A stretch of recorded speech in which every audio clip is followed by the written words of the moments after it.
Eagles. There's been a lot of talk about what should happen next week against the Giants. And I want to weigh in on this because I think that there have been very good points brought up on all different sides of the debate, right? There have been very good points about why they should and why they shouldn't do one action versus the other, right?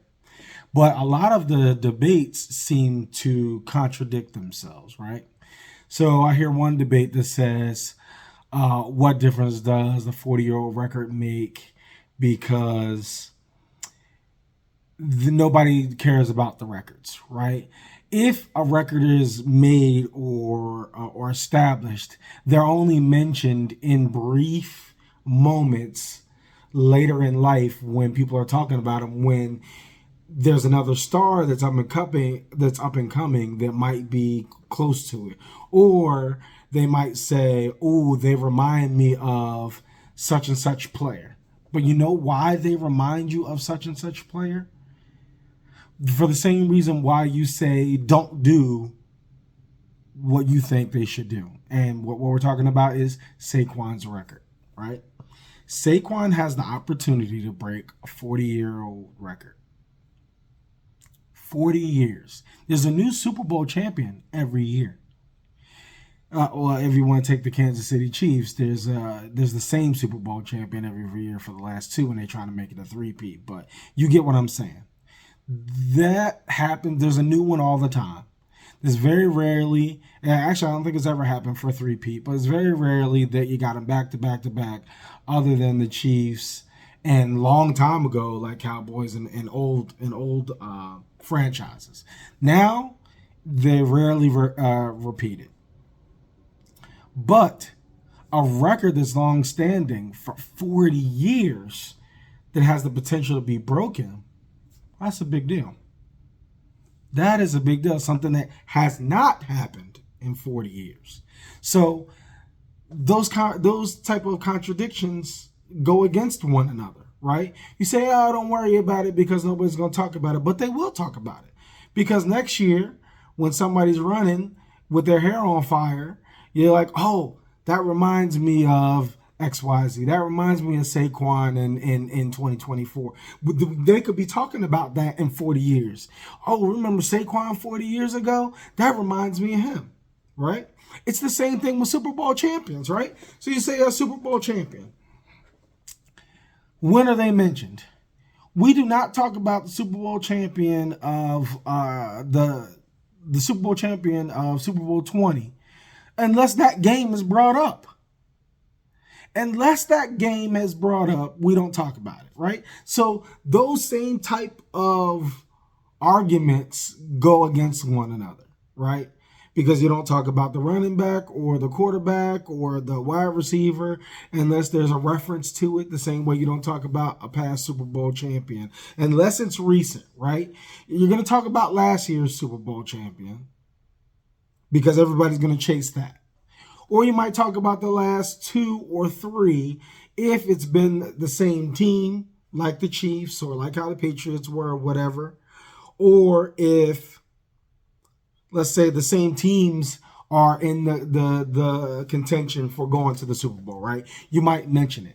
But you are not talking about Super Bowl 33 in high regard unless it was something outrageous that happened in it, right? So Super Bowl 52, of course we talk about that. It's one of the greatest Super Bowls ever, if not the greatest Super Bowl ever, where our backup quarterback in Nick Foles goes out and beats the best there is, the best there was. And not when he was on his decline.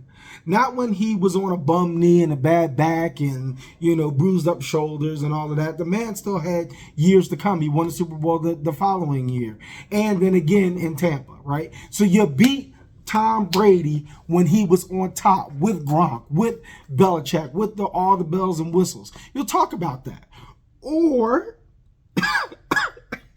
I'm choking up with this one. Or you talk about Super Bowl 51 forever, where the Falcons blew it. Right? But unless there's some special, memorable thing about the Super Bowl, you don't mention them unless you just happen to have some type of reference about it.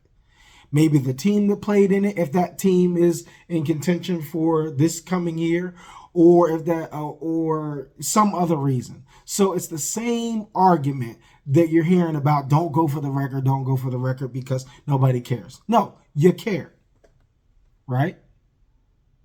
You care because here's several reasons, and these have been mentioned by other people, but I agree with them, and I thought about them myself.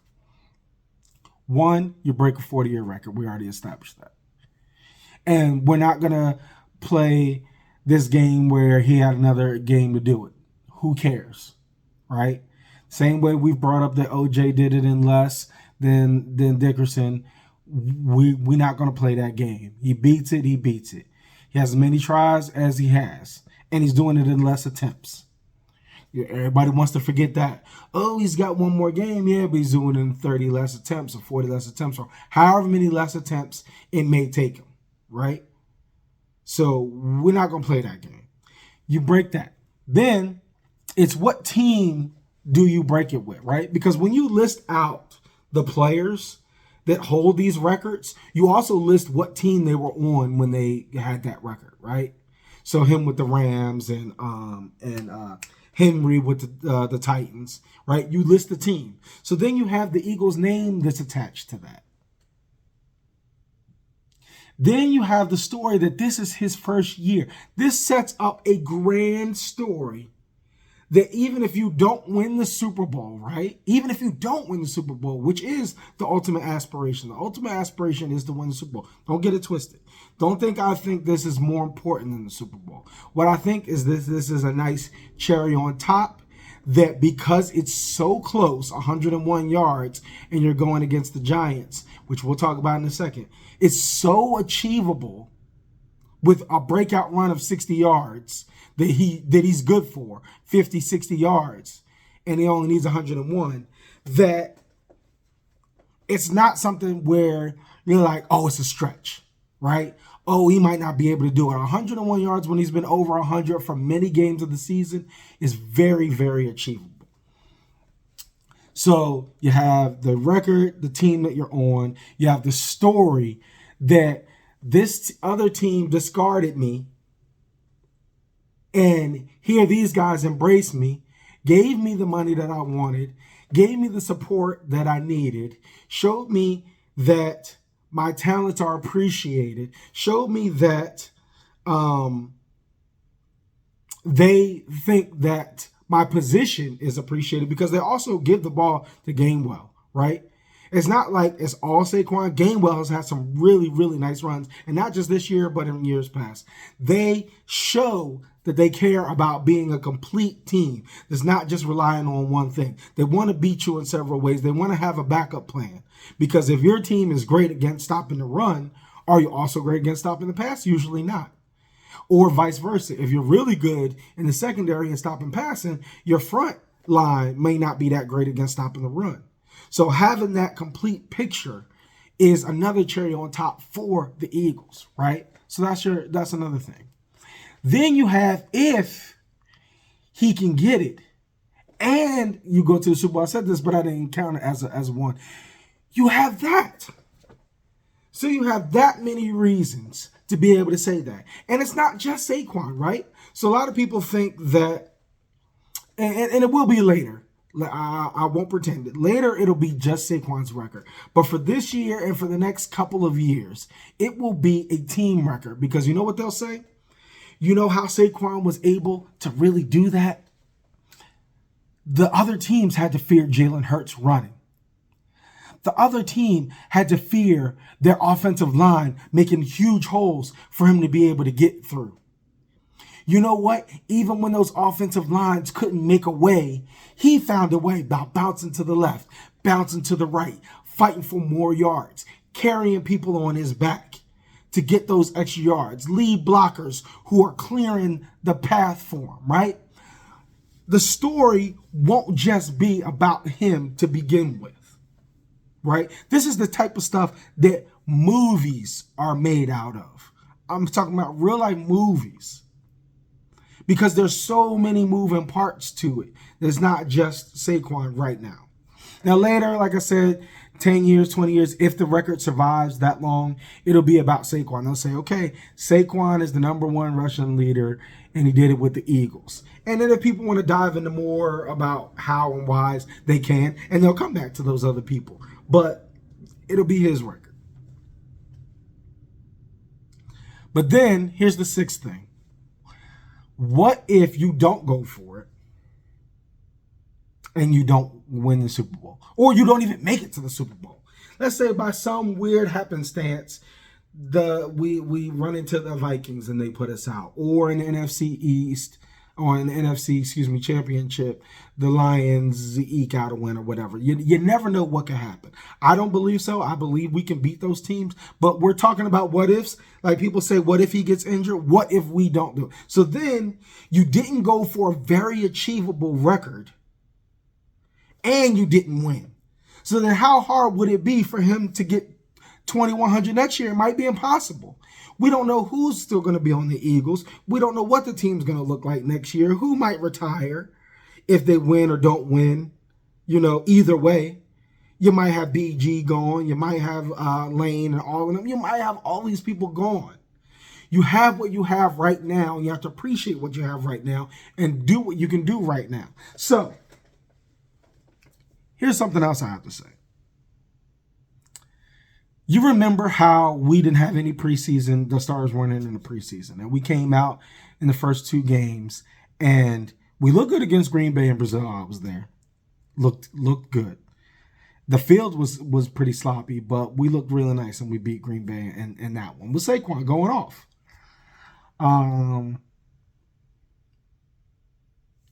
But we didn't have the cohesion that we have now after playing all season long, right? Hurts is out. Goddard's out, but we're mainly, this next point is mainly about Hurts. He's out. Was out 5-6 minutes into the Commanders game, missed this game. So let's say you sit him for next game. Do you really want a rusty Hurts who hasn't played with his team, who hasn't thrown any balls, who hasn't had to avoid any pressures going into the playoffs? I don't. Not for 3 weeks. 1 for a bye? Yes. 1 for this game, 1.5 for this game? Absolutely. Prioritize his health. Now, I say this, let me back up real quick. If he's still unhealthy and he's still in the protocol, he doesn't need to play, no matter what. No matter what. Forget about being rusty. He needs to guard his health. He has a life to live, a family to make if he wants one, and everything else in life to enjoy outside of football. So if his health is in danger, he doesn't play. But let's say he's cleared to play. You have to knock the rust off for Jalen in a game that doesn't matter. Okay? You have to knock the rust off in a game that doesn't matter so that whatever happens, it's okay, because now you're going into the postseason. Jalen has to have the rust knocked off of him. He has to get back in rhythm. And I don't mean practice. Practice is great, but it's not like playing against a team. It's not like playing against somebody who's trying to sack you and put you down and win. He has to get back on that field and play at least a quarter. I'm not saying run him the whole game. I'm not stupid. You don't want to risk another concussion. But he needs a quarter or a half to get back out there, throw the ball, get connections with AJ, Smitty, Calcaterra, get back in rhythm when handing the ball off to Saquon, feeling that pressure of people coming at him. Because in the playoffs, it's going to be it's cutthroat, right? No matter whether we face Green Bay or the Commanders, it's going to be heck out there on that field. And we don't need him to come back jittery. So if that's the mindset, then you play all your starters. And while they're out there, you give Saquon a shot. And again, for a quarter or a half. If he makes it in a quarter, great. You bench him. If he makes it in a half, great, you bench him. If he doesn't make it in a half, sorry. We gave you an attempt, right? We let you try. Plus, we got the rust knocked off of Jalen so that he's ready for the postseason. That's super important. Super important. That's what I don't hear a lot of people saying. I've heard like maybe one or two people mention it. But that is so crucial. His downtime away from the field, away from his players, away from getting it back in rhythm, away from scrambling, away from doing all that stuff. Now listen, Jalen, slide. We know you're a big boy. We know you can bully ball and do all of this and do all of that. We don't give a rip. We need you healthy. We need you to do two things when you're running. Slide before contact or get out of bounds, and wrap up the ball. It's all right when you're scrambling and nobody's around you and got the one hand and you're freestyling, you're doing it. Everybody's doing that. But when imminent contact is coming, you're sliding and you are protecting the ball. There have been too many times, including in the Super Bowl, including in important games, where you have lost the ball because you do not have proper containment of the ball. You do everything. Now listen, you wrapped up and it still comes out, it comes out. But if you lose it because you're all loosey-goosey and somebody just happens to punch it out or you drop it or whatever it is, that's not acceptable. Slide, get out of bounds, wrap up the ball. But that's important, right? Then you make your Super Bowl run. You go for it. You give it your best shot. Hopefully Goddard's back. Hopefully everybody else, like I said, you're resting your people. You're giving Tanner and Pickett some reps in the either the second quarter or the second half of that game so that they can still get some reps and be fresh. Whatever. And if he's not clear, then they play the whole game, right? Again, his health is paramount. But I don't think you don't go for it at all. I don't think you do that. Whether Jalen's in or not, I don't think you don't go for it at all because it's not a guarantee that you make it or win the Super Bowl. It's not. You have to play three teams first, three amazing teams. These aren't slouches that are in the playoffs this time. Right? Sometimes we have a lot of middle of the pack people that make it. There's only really one, like going to be one locale coming in. It's either going to be Tampa, and listen, Tampa's in. For whatever reason, Tampa's had our number. I still think we can beat them, but do you want to chance that? I'd much rather have Atlanta in because I have way more confidence that we beat Atlanta. Way more confidence that we beat Atlanta. But then you come up to maybe you have to play Commanders or Green Bay first. Then maybe you have to play the Vikings. Maybe, I don't know. We don't know how all this stuff is going to fold out. And then you have to play Detroit. So listen, you are playing for your freaking life for 3 games before you even get to the Super Bowl. Let the brother have it. Let the brother have a shot at it with 101 yards. It's like for me, it's a no-brainer. For me, it's a no-brainer. When you think about all the other things that I mentioned, all the other potentials, and then the other argument is, what if he gets hurt? And then everybody's sad because Saquon's hurt. What if he gets hurt in the first round of the playoffs? Then what? He's still out. You can get hurt at any time, at any given time. You get hurt in practice. There are people that have been put out for the season in practice. Okay? I don't want to hear that what if he gets hurt stuff. I'm not saying run him 30, 40 times. I'm saying run him for a quarter or a half. Give him some easy reps against the Giants. Now listen, I said I was going to mention this. I almost forgot. You put him out on the field. The Giants are going to want blood, right? So we do have to take that in consideration. Let's not be stupid. They might not even have a secondary if you put Saquon in the game. They might have all people on the line blitzing every time or looking for Saquon whether he has the ball or not. That's a high possibility. There might even be a bounty out for him. And you think there aren't bounties aren't on players? They do it. There might even be a bounty out on him. So that, in my opinion, is the only real consideration you think about that. But you feel it out. You feel it out. You put them in and you see how they act.